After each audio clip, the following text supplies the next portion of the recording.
बिस्मिल्लाहिर्रहमानिर्रहीम। दोस्तों, आज की इस वीडियो में बात करेंगे कि वीएफडी की वो कौन-कौन से सेटिंग्स हैं जिसको आप अगर गलत करेंगे या छेड़छाड़ करेंगे तो उसमें आपकी मोटर को नुकसान हो सकता है। इस पर बात करते हैं, उससे पहले आपसे छोटी-सी दरख्वास्त होगी, चैनल पर नए हैं तो चैनल को सब्सक्राइब कर दें और वीडियो को लाइक करें। तो बढ़ते हैं वीडियो की तरफ। दोस्तों, यहाँ पे वीएफडी के अंदर चंद ऐसे सेटिंग्स हैं जिसके अगर आपको पता नहीं है, आप उसको छेड़छाड़ करते हैं तो उसमें आपकी मोटर को असर हो सकता है, मोटर को नुकसान हो सकता है। सबसे पहले यहाँ पे मैं आपको एक सेटिंग दिखाता हूँ जो P0 के अंदर है। P0 और P0 11 और 12 ये दो जो सेटिंग है ना, ये एक्सेलरेशन और डी एक्सेलरेशन टाइमिंग होती है।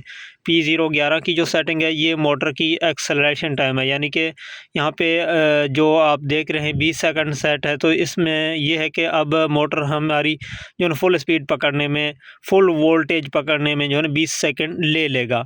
अब यहाँ पे अगर आप 0-0 करा देते हैं तो इस तरह अगर 0-0 होगी तो यहाँ पे एकदम से जो है ना 380 वोल्टेज हमारी मोटर को मिलेंगे और आगे से लोड जो है ना ज़्यादा होने की वजह से मोटर डैमेज हो सकती है। और इसमें आपने हमेशा इसको जो है ना सेकंड सेट करने हैं, 10 या 20 या आप 30 सेट कर सकते हैं, जो भी आपकी लोड है उसके मुताबिक। और इसके अलावा P012 का जो सेटिंग है ये भी इसी तरह है जिस तरह P011 की सेटिंग है। इसमें आपकी मोटर की जो है ना बंद होने का टाइमिंग है, वोल्टेज जो है ड्रॉप होने की टाइमिंग है। अब जब 380 वोल्टेज पे आपका मोटर जो है चल रहा है तो 20 सेकंड ले लेगा 0 वोल्टेज तक जाने में, आहिस्ता-आहिस्ता बंद होगा। अगर यहाँ पे उसी तरह आप यहाँ पे भी अगर 0-0 करते हैं तो एक झटके से आपका मोटर बंद होगा और आपकी सेटअप और आपकी मोटर को झटका लगेगा और आपकी जो मोटर के साथ जो भी चीज़ अटैच है उसको झटका लगेगा। तो हमेशा इसको भी 10 या 20 अपने हिसाब से जो है ना कुछ सेकंड सेट लाज़मी करना है। इसका पता आपको चल गया P0 11 और 12 का अहमियत का, और इसकी जो बेसिक जो रूल है उसका भी पता आपको चल गया होगा कि P0 11 एक्सेलरेशन टाइम और P0 12 डी एक्सेलरेशन टाइम। अच्छा, इसमें बाकी जो सेटिंग्स हैं इसमें वोल्टेज के हवाले से जो सेटिंग है वो भी हसास होते हैं मोटर के हवाले से। PE मास्टर सेटिंग में आप को यही मशवरा दूंगा कि ये जो PE की सेटिंग्स है ना, इसमें ज़्यादातर आपने नहीं जाना, और इसमें फिर आप अगर जाएंगे भी तो एहतियात के साथ। यहाँ पे कोड है 40721। यहाँ पे चंद सेटिंग मैं आपको दिखाता हूँ कि PE की जो ग्रुप है इसमें आपके मोटर के लिए कौन कौन से सेटिंग नुकसानदा हो सकते हैं। इसमें फिर से वोल्टेज वाली सेटिंग PE04 की जो सेटिंग है ना, ये आपके मोटर के वोल्टेज हैं। बिला वजह अगर आप इसको बहुत ज़्यादा डाउन ले जाते हैं तो आपका मोटर हीटअप होगा और आपके मोटर को नुकसान हो सकता है। और अगर बिला वजह इसको आप बढ़ाते हैं यहाँ से तो भी आपकी मोटर को नुकसान हो सकता है। ये चीज़ें जहन में रखें कि हमेशा मोटर के मुताबिक होनी चाहिए, और अगर इसमें आप रद्द-बदल कर भी रहे हैं तो आपके नॉलेज में होनी चाहिए कि आप क्यों इसको चेंज कर रहे हैं। अगर आपको पता नहीं चल रहा तो यहाँ पे नोट करें कि PE04 की सेटिंग में आप फिर चेंजिंग ना करें। इसके अलावा यहाँ पे PE जो 11 की सेटिंग है वो आउटपुट मोटर करंट की परसेंटेज के हिसाब से होता है, उसमें भी आपने बिला वजह रद्द-बदल नहीं करनी। यहाँ से दोबारा मैं आपको दिखा दूँ, PE 11 की जो सेटिंग है ये आउटपुट आपकी जो परसेंटेज हैं करंट के हवाले से, वोल्टेज के हवाले से वो हैं।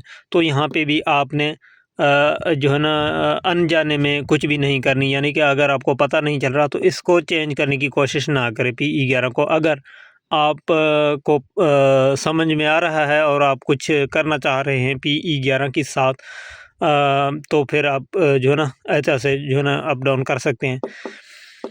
बाकी इसमें PB की कुछ प्रोटेक्शंस हैं मोटर के हवाले से। PB प्रोटेक्शन ग्रुप होती है। PB के अंदर PB01 का जो सेटिंग है ये अपॉइंटेड है। अगर आपकी 3 फेस मोटर है, यहाँ पे आप इसको 0 करते हैं, चीज़ें नोट करें। यहाँ पे अगर आप इसको 0 करते हैं तो वो आउटपुट फेस फेलियर का प्रोटेक्शन बंद हो जाएगा, यानी कि अगर खुदा न ख्वास्ता केबल में कोई तार टूटा भी हुआ होगा ना तो VFD ट्रिप नहीं होगा। तो ज़ाहिर बात है अगर एक तार टूटा हुआ हो, 3 फेस मोटर को आप 2 तारों पे यानी 2 फेस पे सिर्फ चलाएं तो मोटर का क्या हशर होगा। तो ये चीज़ें जहन में रखें। आपके मोटर के प्रोटेक्शन के लिए लाजमी है। यहाँ पे PB01 का जो सेटिंग है ये हमेशा 1 होगी 3 फेस मोटर के लिए। अगर सिंगल फेस मोटर है, सिर्फ 2 तारें आप आउटपुट ले रहे हैं, ज़ाहिर बात है फिर अगर इसको ऑन रखेंगे 1 रखेंगे तो फिर आपकी मोटर नहीं चलेगा, क्योंकि SP0 का फॉल्ट आना है। इसके अलावा यहाँ पे जो है ना ये प्रोटेक्शन के बाकी भी यहाँ पे PB02 की जो सेटिंग है ये 2 होती है हमेशा मोटर की प्रोटेक्शन के लिए। अगर इसको आप 0 करते हैं ये प्रोटेक्शन भी बंद होगा, तो ओवरलोड की सूरत में फिर आपको ट्रिपिंग का जो अलार्म है वो नहीं मिलेगा। और PB03 की जो सेटिंग है ये हमेशा 100 पे होगा, यानी कि आपके आउटपुट वोल्ट एम्पेयर जो है ना 100% यहाँ पे वर्क करेंगे। अगर आप यहाँ से 120 करते हैं तो 20% इजाफी होंगे, यानी कि मोटर अगर रेटेड वोल्ट एम्पेयर से ज़्यादा लेगा भी ट्रिप आपका इन्वर्टर नहीं होगा।